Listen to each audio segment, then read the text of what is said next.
Why, hello. Hello again. Oh, it's been a long time.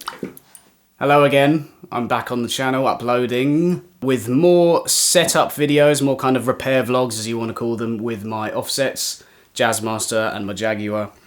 So what should we start off with? Let's start off with the Jaguar.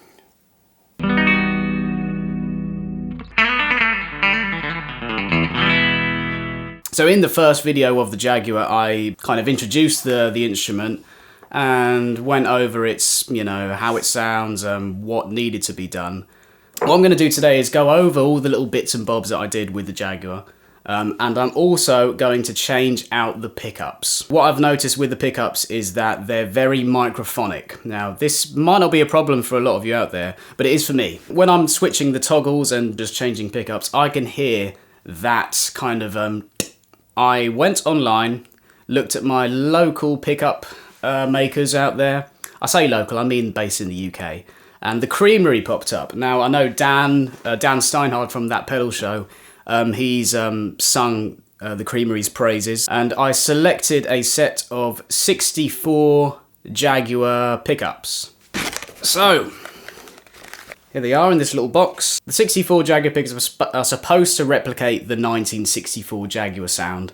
And that means they're slightly more powerful than the originals made in '62. He's described them on the website as being more rounded. But I went with these. They are RWRP.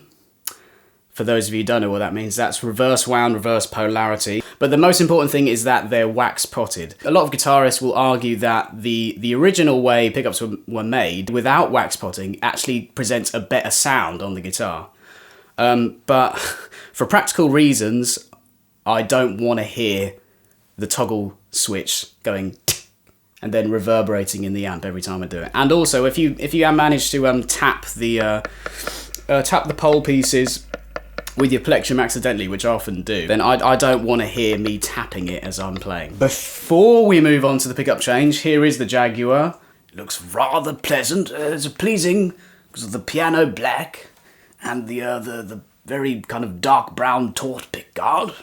It looks rather lovely. I'm going to stop doing this caricature of a posh man into guitars. The setup process. So what I did was I changed the strings out, as you do. I adjusted the truss rod just a little bit because I put heavier strings on. The main cause of concern playing wise with this Jaguar was the buzz stop. First of all, I got rid of the buzz stop because it was choking off the strings and choking off the resonance of the guitar itself. That came off. But then the other problem was the actual bridge itself. Now, the bridge before was just a Mustang bridge. Now, I'll cut to some footage of me replacing the Mustang bridge with the Staytrem, with the 7.25 radius, and it's much more stable. And also, my E string doesn't pop out of position when I play it. If I strummed hard enough on the other E, it didn't take a lot of force, but the E string came out of its saddle and then just kind of was basically straddling itself over, well, not in its grooves, over just the kind of the metal bit of the saddle. One of the reasons that was going on is because the width of the bridge was probably too wide. It seemed like it was set up with a completely different radius to this guitar. But the Staytrem is much more in keeping with how this guitar should play. 7.25 inch radius.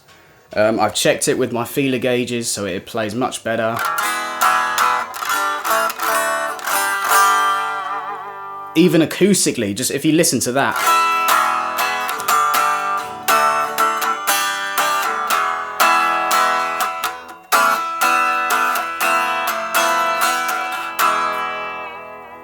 Compare that with how it sounded when I took it out of its case.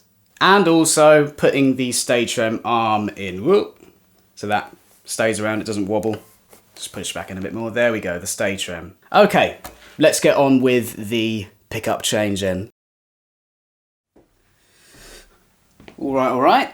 I've got my little workstation set up. I will caveat this by saying this is the second pickup change I've done. So if you're expecting some expert soldering, then you're going to be disappointed. I'm going to do what I know needs to be done anyway. I might do it sloppily, but I'll try not to break anything in the process. All right.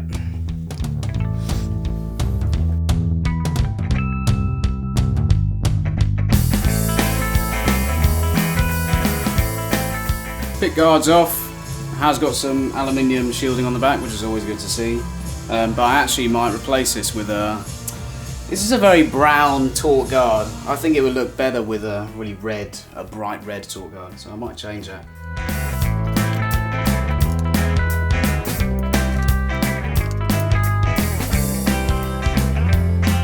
So if you look closely here, then let's zoom in.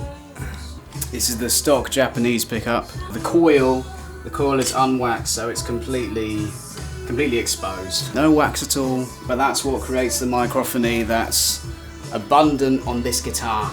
There we go, there you can see it. Unwaxed, very shiny. I'll keep hold of them anyway.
Okay, right, I think I am finished soldering them in. That was rather tortuous because of the amount of wires.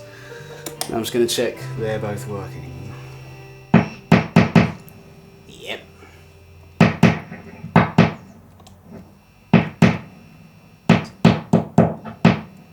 Yep. Check. Middle. Both, I should say. Yep.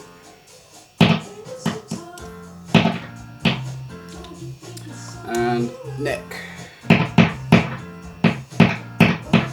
Yes.